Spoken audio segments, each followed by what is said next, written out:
Boa noite. Jair Bolsonaro perdeu uma batalha da guerra que trava com a cúpula do PSL. Depois de áudios vazados e acusações trocadas, o presidente não conseguiu derrubar o líder da bancada na Câmara e instalar no posto seu filho Eduardo. Além disso, por causa dos riscos envolvidos, foi para a geladeira a indicação de Eduardo para a embaixada em Washington. Como as duas partes têm a perder, tanto Bolsonaro quanto seus adversários no PSL recuaram das hostilidades ao final do dia. Mas o conflito está longe de acabar. Falta uma assinatura para a gente tirar o líder, tá certo? E botar o outro. Vou fazer o seguinte, Luiz, eu vou impedir o presidente. Supremo retoma na próxima quarta o julgamento sobre prisão em segunda instância. Mais uma morte confirmada em Fortaleza. Agora são 6. Os trabalhos de busca continuam pela terceira noite. Os bombeiros dizem acreditar que ainda é possível encontrar sobreviventes. Grandes quantidades de óleo continuam a poluir praias do Nordeste. Setembro tem a maior criação de vagas com carteira em 6 anos. Turquia suspende ação militar contra os curdos na Síria. O legado do diretor de TV Maurício Sherman, morto hoje no Rio. E os gols do Brasileirão.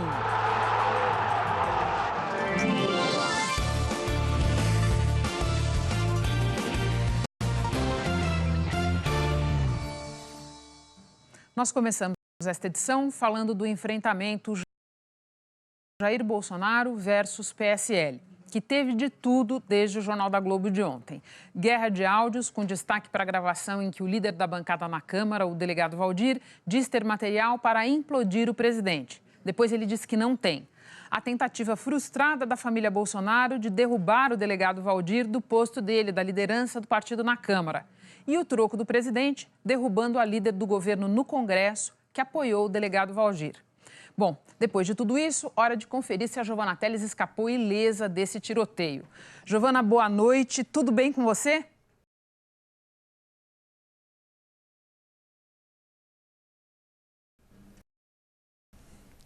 Boa noite, Renata. Boa noite a todos. Olha, por aqui tudo bem. A gente acompanhou, mas tá tudo certo. A gente explicou aqui ontem que o grupo que apoia o presidente Bolsonaro apresentou uma lista com 27 assinaturas, que seria a maioria da bancada, para destituir o líder delegado Valdir e colocar no lugar o deputado Eduardo Bolsonaro. Em seguida, outro grupo, que apoia Valdir e o presidente do partido, Luciano Bivar, apresentou uma lista com mais assinaturas. Hoje, depois da conferência dessas assinaturas, a decisão do presidente da Câmara, Rodrigo Maia, foi manter na função o delegado Valdir. Essa tentativa frustrada de substituição fez crescer muito a crise no PSL.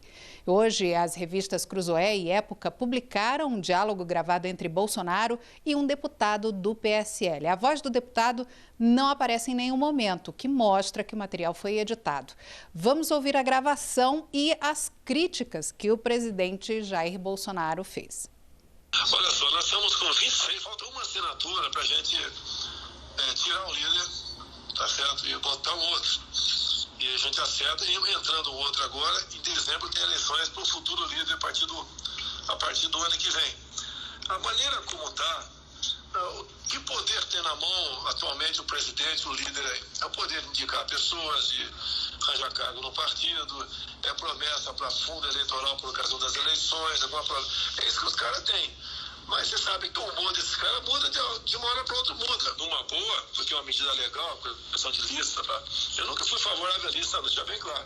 Você vai à eleição direta, mas no momento você não tem outra alternativa, só tem a lista. Eu falei com alguns parlamentares, me gravaram, deram uma de jornalista. Eu converso com deputados. Eu não trato publicamente esse assunto. Eu não trato publicamente esse assunto. Converso individualmente. Se alguém grampeou o telefone, primeiro uma desonestidade. A outra gravação que surgiu hoje, como você falou, Renata, traz a reação do deputado delegado Valdir ao áudio de Bolsonaro, que a gente acabou de mostrar.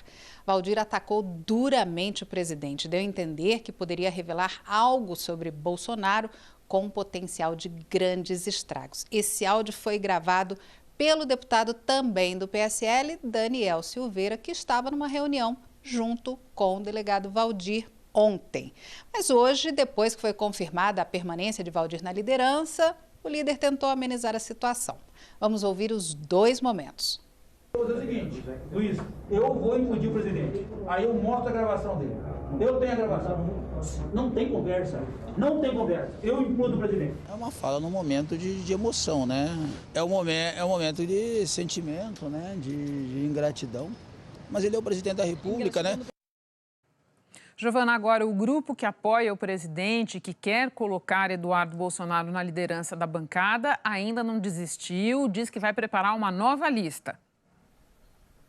Renata, agora reservadamente, os deputados que assinaram a lista do deputado Valdir contaram que receberam ligações de pessoas que trabalham diretamente com o presidente Bolsonaro, cobrando fidelidade ao presidente e ameaçando exonerar pessoas que ocupam cargos no executivo e foram indicadas por esses parlamentares. Outra mostra de como está o clima para os deputados do PSL que não toparam apoiar Eduardo Bolsonaro. A deputada Joyce Hasselmann, que era líder do governo no Congresso, foi destituída do cargo pelo presidente Bolsonaro. Ela me disse que não recebeu nenhuma mensagem dele, ficou sabendo que não estava mais no cargo pela imprensa.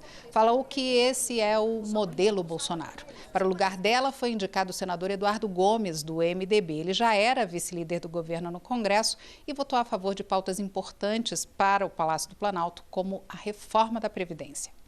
A avaliação é a mesma avaliação da política interna de todo e qualquer partido, sendo da base ou não, que discute as suas questões partidárias no âmbito e no espaço do partido. Eu entendo que da pauta do Congresso Nacional, ela se dá em torno dos projetos do governo e das intenções também do Congresso em ter uma pauta positiva para o país.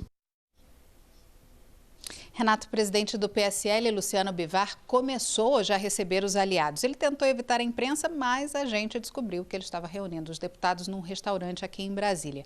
E ali já saíram alguns acertos, apesar de Bivar ter negado. Um deles, por exemplo, é que um grupo de parlamentares deve pedir a saída dos filhos de Jair Bolsonaro, Flávio e Eduardo, do comando dos diretórios regionais do partido no Rio e em São Paulo. A ideia é evitar que essa troca seja responsabilidade do presidente do partido. Amanhã tem reunião da Executiva Nacional do PSL, reunião para durar o dia inteiro. Eles vão preencher cargos da direção nacional que estão vagos. E a intenção é colocar apenas pessoas ligadas a Bivar. Renata. Muito obrigada, Giovana. A turbulência no PSL preocupa também pelo aspecto da governabilidade. Isso por quê? Porque até aqui o partido apoiou homogeneamente o governo em todas as matérias caras à gestão Bolsonaro. A gente preparou 2 exemplos para explicar isso daqui. Primeiro, a gente vai falar da reforma da Previdência. Uma pauta a pauta mais importante para o governo Bolsonaro até aqui. Todos os deputados do partido que estavam na sessão, só um faltou por motivo de saúde. Pois bem, todos que estavam lá votaram sim, votaram com o governo. E um outro exemplo, em setembro, no caso da lei de abuso de autoridade, os deputados do PSL votaram todos para manter os principais vetos feitos pelo presidente. E esse foi um apoio essencial para segurar pelo menos 15 dos 33 vetos. Não se trata de prever apocalipse, a poeira pode sim baixar. Agora, para um governo que não conta com uma maioria estável no Congresso, é bem importante ter um partido com mais de 50 deputados que vota todo alinhado, como nos exemplos que a gente viu aqui. Essa questão entre o presidente Bolsonaro e o PSL é o tema do podcast O Assunto desta sexta-feira. É uma conversa minha com o repórter Nilson Clava, que, assim como a Giovana, acompanhou toda a confusão lá na Câmara. Já está disponível no G1 e nos aplicativos de podcast. Agora a gente vai voltar para Brasília, porque o Supremo começou a julgar nesta quinta-feira as 3 ações que pedem a derrubada da prisão para condenados em segunda instância, permitindo que eles aguardem em liberdade até o esgotamento de todos os recursos. Quem está lá para conversar com a gente sobre isso é o repórter Fernando Rego Barros. Fernando, boa noite. O que se espera é que o Supremo chegue a um entendimento definitivo, até porque, no momento, a gente assiste a diferentes decisões dentro do próprio tribunal. Olá, Renata. Boa noite a você, boa noite a todos. O que está em foco neste julgamento é o entendimento em vigor no STF desde 2006, que autoriza a prisão em segunda instância. De lá para cá, o próprio Supremo julgou esse tema mais 3 vezes, em casos específicos, e sempre, por maioria, manteve o mesmo entendimento de que a prisão não fere a presunção de inocência e que o condenado pode recorrer da cadeia aos tribunais superiores. No entanto, desta vez, a decisão que for tomada pelo Supremo será definitiva e valerá para todos os casos semelhantes em todos os tribunais do país. Hoje, logo na abertura da sessão, o presidente Dias Toffoli ressaltou que esse julgamento não tem como foco nenhuma situação em particular e que o entendimento que for formado pelo plenário se estenderá a todos os cidadãos, sem distinção. Estamos diante de ações abstratas de controle de constitucionalidade.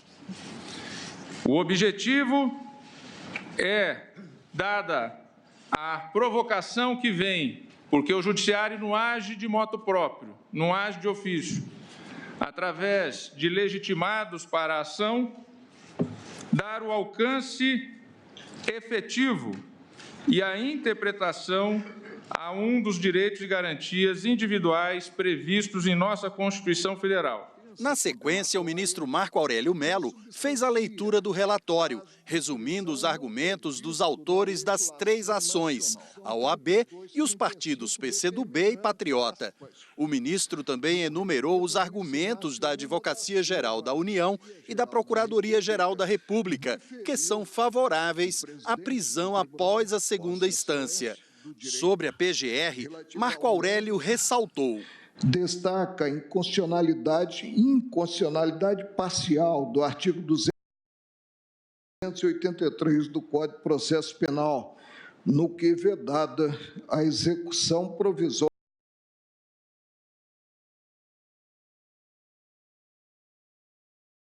da pena. Sublinha tratar-se de medida compatível com a garantia do duplo grau de jurisdição e o princípio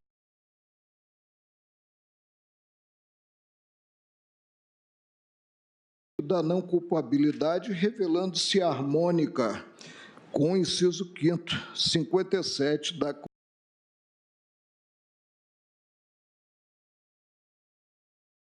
Constituição. Depois de Marco Aurélio concluir a leitura do relatório, foi a vez dos advogados das ações defenderem um novo entendimento do Supremo. Entre eles, o advogado do PCdoB e ex-ministro da Justiça no governo Dilma Rousseff, José Eduardo Cardoso. Artigo 5º, inciso 57 da Constituição Federal. Lá está inserida uma expressão trânsito em julgado. Ou sentença que transita em julgado. O significado dessa expressão é indiscutível. Podemos discordar da Constituição, podemos dizer que ela é retrógrada, que ela é atrasada, mas é o que a Constituição diz. Mas as pessoas vão ficar soltas. E a impunidade, para isso existe a prisão preventiva.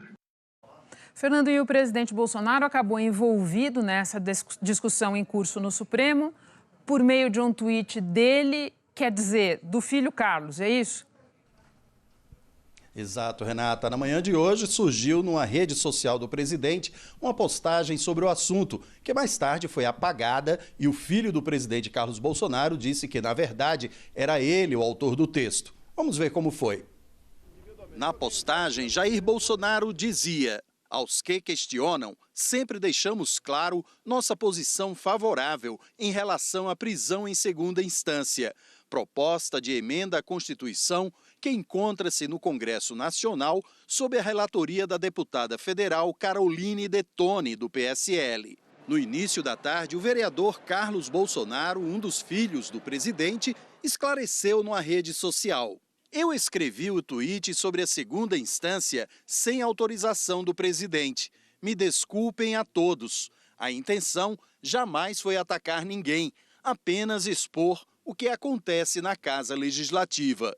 2 horas depois, a primeira postagem foi apagada da rede social do presidente.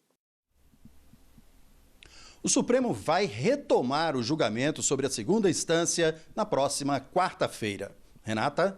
Fernando, e no meio dessa confusão toda, a gente ficou sabendo, a família presidencial assumiu que o filho Carlos tuita pelo presidente. Fernando, muito obrigada pelas informações.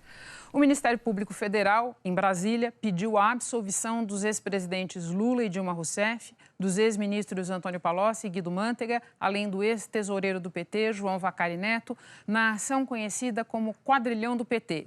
Nela, os 5 são descritos como integrantes de uma organização criminosa que desviou quase R$1,5 bilhão de reais da Petrobras e outras estatais. A procuradora Márcia Brandão entendeu não haver prova de que os 5 tenham formado um grupo estável e estruturado para a prática de crimes. O juiz Valisney Souza, da 10ª Vara Federal em Brasília, vai avaliar o pedido. E a Justiça de São Paulo revogou a prisão domiciliar de Roger Abdelmaci e o mandou de volta para o presídio em Tremembé. O ex-médico, estuprador de dezenas de pacientes, estava num hospital penitenciário, mas peritos concluíram que ele pode tratar de uma doença cardíaca em regime fechado. Roger Abdelmaci foi condenado a 173 anos de prisão. Subiu para 6 o número de mortos no desabamento do prédio em Fortaleza. Mais 2 corpos foram retirados dos escombros agora à noite. Maria da Penha Cavalcante, de 81 anos, e Rosane Marques de Menezes, de 56 anos. 4 pessoas seguem desaparecidas. Esta é a 3ª madrugada de trabalho para as equipes de buscas. Neste período, os esforços se intensificam.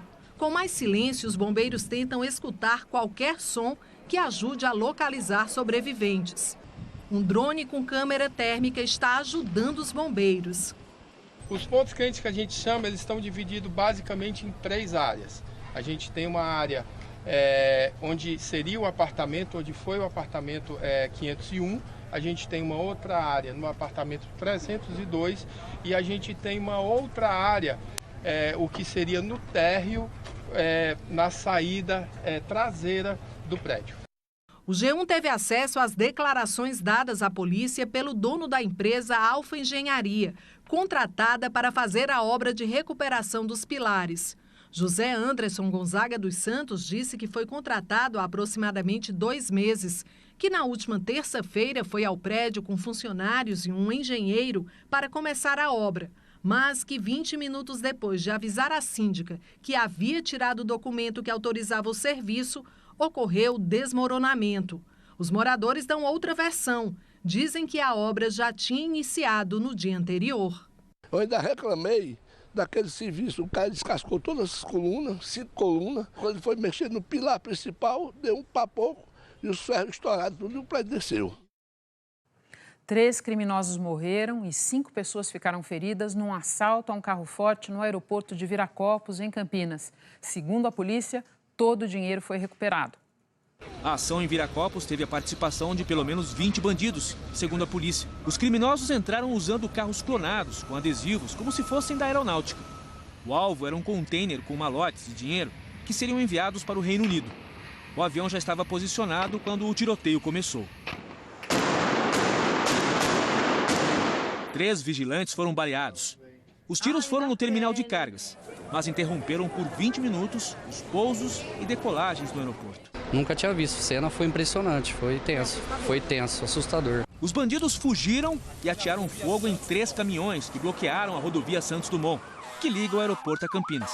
Durante a fuga dos bandidos, houve novas trocas de tiros. 2 criminosos foram baleados e morreram. Um major da PM recebeu um disparo na perna. Nessa rua, guardas municipais trocaram tiros com bandidos que estavam dentro daquele caminhão de lixo e seria utilizado na fuga. Lá dentro estavam malotes que foram roubados no aeroporto de Viracopos. Todo o dinheiro que foi roubado foi recuperado aqui pela Polícia Militar. Nessa rua, os criminosos invadiram 2 casas. Numa delas, um bandido fez mãe e um bebê de 10 meses reféns. A negociação levou mais de 2 horas. O criminoso foi atingido por um sniper que se posicionou na garagem de uma casa em frente. O bandido morreu. A mulher foi atingida por estilhaços do tiro e teve que passar por uma cirurgia. O bebê não se feriu. A Polícia Federal fez hoje uma operação em 7 estados para deter uma quadrilha de tráfico de drogas. Os criminosos mantinham cerca de 20 aviões. Este vídeo feito no meio da mata, no estado de Roraima, mostra traficantes avaliando uma pista clandestina. Dá 1000 metros até onde está o carro lá. Neste outro vídeo, um avião decola, segundo a polícia, carregado com cocaína. Ainda segundo a Polícia Federal, minutos depois da decolagem, a aeronave caiu. A queda chamou a atenção dos policiais, que começaram a monitorar a quadrilha. Ela tinha cerca de 20 aviões como este, interceptado há 4 meses, com 450 quilos de droga. A quadrilha tinha bases no Pará e no Mato Grosso do Sul, onde organizava o esquema criminoso. Das bases saíam aviões para o Amazonas, onde eram carregados com drogas. Para despistar a polícia, primeiro eles seguiam para Roraima, só depois voavam rumo aos estados de Tocantins e Goiás, onde a droga era descarregada e distribuída. As investigações apontam que o negócio criminoso era comandado por uma mesma família. Tinha a ajuda de pessoas comuns que arrendavam fazendas, descobriam pistas clandestinas e abasteciam aeronaves. Mais de 100 mandados judiciais foram cumpridos em 7 estados nesta quinta-feira. Em Roraima, 15 pessoas foram presas. Uma está foragida. Os investigados tiveram os bens bloqueados pela justiça. Ainda hoje, no Jornal da Globo, o crescimento da economia chinesa no menor patamar em 27 anos. O novo acordo do Brexit entre Reino Unido e União Europeia. E tem também os gols do Brasileirão. Já no próximo bloco, manchas de óleo chegam a piscinas naturais que atraem milhares de turistas em Alagoas.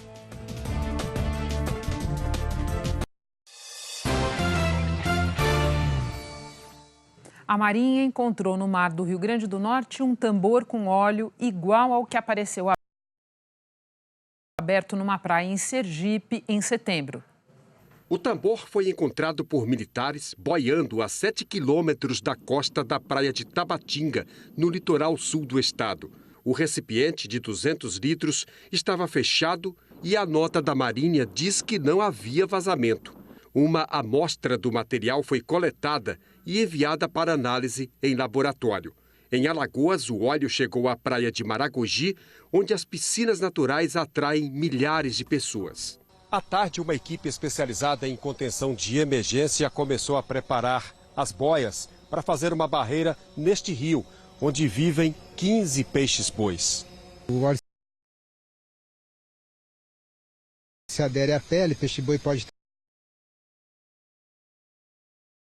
também ingerir esse óleo, pode ficar em contato também com os olhos. Naturalmente, se ele tiver contato com isso, vai causar sérios riscos à saúde do animal. A prevenção é importante porque o óleo continua a se espalhar. Já são 187 pontos afetados em 77 municípios de todos os estados do Nordeste. Também hoje, pesquisadores da Universidade Federal do Rio de Janeiro divulgaram o resultado de uma análise preliminar que indicou que a origem desse óleo pode estar a cerca de 700 quilômetros da costa brasileira, entre Sergipe e Alagoas. Esse estudo foi feito a pedido da Marinha e vai continuar para determinar a origem exata do vazamento. Agora a gente passa para a economia. O Brasil avançou na criação de vagas formais em setembro. Foram mais de 157 mil vagas com carteira assinada e esse é o melhor resultado para o mês em 6 anos. Serviços, indústria de transformação e comércio lideraram as contratações, como a gente vê aqui. No ano, o aumento na criação de empregos com carteira é de 6% se comparado aos 9 primeiros meses do ano passado. Sempre é bom lembrar, apesar desses pequenos avanços, que o Brasil tem hoje mais de 12 milhões e meio de desempregados, para nem falar dos desalentados. Depois de 8 dias de ofensiva contra os curdos na Síria, os turcos aceitaram suspender os ataques por 5 dias. O vice-presidente americano Mike Pence, enviado por Donald Trump à Turquia, foi quem anunciou o cessar-fogo na região. De Nova York, o Tiago Eltz tem mais informações. Tiago, boa noite. Ainda há dúvidas sobre o alcance desse cessar-fogo. Boa noite, Renata. Boa noite a todos. O chanceler turco, inclusive, se recusou a chamar o acordo de cessar-fogo. Ele disse que é apenas uma pausa para que os combatentes curdos se retirem.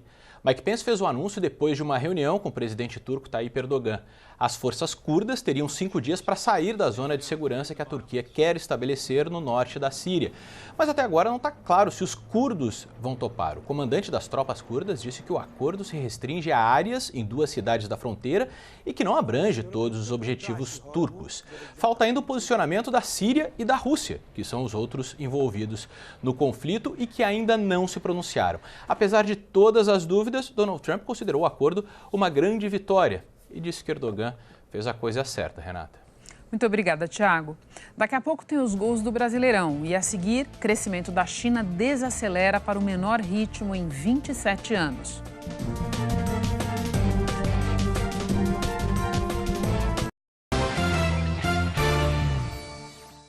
A economia da China desacelerou no 3º trimestre deste ano. O PIB do país cresceu 6% em relação ao mesmo período do ano passado.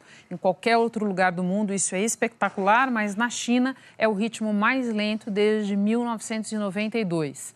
Mesmo com a desaceleração, no ano o PIB chinês acumula uma alta de pouco acima de 6%, comparado com os 9 primeiros meses de 2018. O enfraquecimento da demanda interna e a guerra comercial com os Estados Unidos explicam o que está acontecendo na 2ª maior economia do mundo. E o improvável ocorreu. O primeiro-ministro britânico Boris Johnson conseguiu um acordo para deixar a União Europeia. O presidente da Comissão Europeia, Jean-Claude Juncker, anunciou a novidade. Temos um acordo. O primeiro-ministro britânico Boris Johnson afirmou que vai ser bom para os dois lados. A principal mudança do novo acordo é na questão da fronteira entre a Irlanda do Norte, que pertence ao Reino Unido, e a República da Irlanda, que faz parte da União Europeia. Toda a ilha continuaria seguindo algumas regras do bloco europeu, sobre saneamento e padrões de alimentos, por exemplo. Os produtos seriam checados em portos e aeroportos para recolhimento de impostos e daria para evitar a criação de uma fronteira física entre as duas Irlandas. O acordo foi aprovado pelos outros 27 países do bloco nesta quinta-feira. Falta a parte mais difícil, passar pelo parlamento britânico no sábado. Isso significa que os deputados vão ter que analisá-lo às pressas. Uma lei exige que Boris Johnson peça uma extensão do Brexit se um acordo não for aprovado até o dia 19 de outubro. A última sessão extraordinária por aqui, em um sábado, foi para discutir a invasão das Malvinas, em 1982. Há outro problema. Boris não tem maioria no parlamento. Precisa conquistar o apoio de pelo menos 30 deputados de outros partidos. O governo britânico e a União Europeia estão lado a lado. Falta dar o último passo. Morreu no Rio, aos 88 anos, vítima de doença renal, um pioneiro da televisão brasileira. O ator, produtor e diretor Maurício Sherman, dono de um olhar mágico para descobrir talentos. Maurício Sherman e a televisão brasileira cresceram juntos desde a época em que a novela entrava no ar ao vivo. Nós tínhamos que fazer o capítulo ao vivo, tá entendendo? Deslocando câmera, etc. Tal, cenário aqui, câmera vai para lá, cenário vem para cá, etc. Tal. Só podíamos parar na hora do intervalo, tinha um intervalozinho. Sherman sempre foi um mestre na arte de fazer rir. Dirigiu programas humorísticos como Faça Humor, Não Faça Guerra, em 1973. Na década de 80, vieram o Chico Anísio Show e os Trapalhões. Nós fomos amigos, ele foi meu diretor, foi uma pessoa que conhece muito de televisão. E eu quero deixar aqui o meu pesar e a minha gratidão por ter tido ele como amigo e por ter feito na televisão, ter sido um dos maiores diretores que eu já vi até hoje. Ele fez história. Um beijo. Durante 15 anos, Sherman comandou o Zorra Total, onde revelou novos talentos. Se você conseguir resumir uma palavra, alguém que transformou a sua vida. E eu agradeço tudo que eu tenho hoje a esse grande homem que foi o Sherman. Onde quer que você esteja, Sherman, muito obrigado. Ele também foi um dos criadores do Fantástico, em 1973. E vai ser lembrado ainda pelo talento para descobrir estrelas como Xuxa e Angélica. Tenho uma gratidão eterna por ele, tenho certeza que ele sempre foi um anjo, né? Para mim, eu sempre falei isso.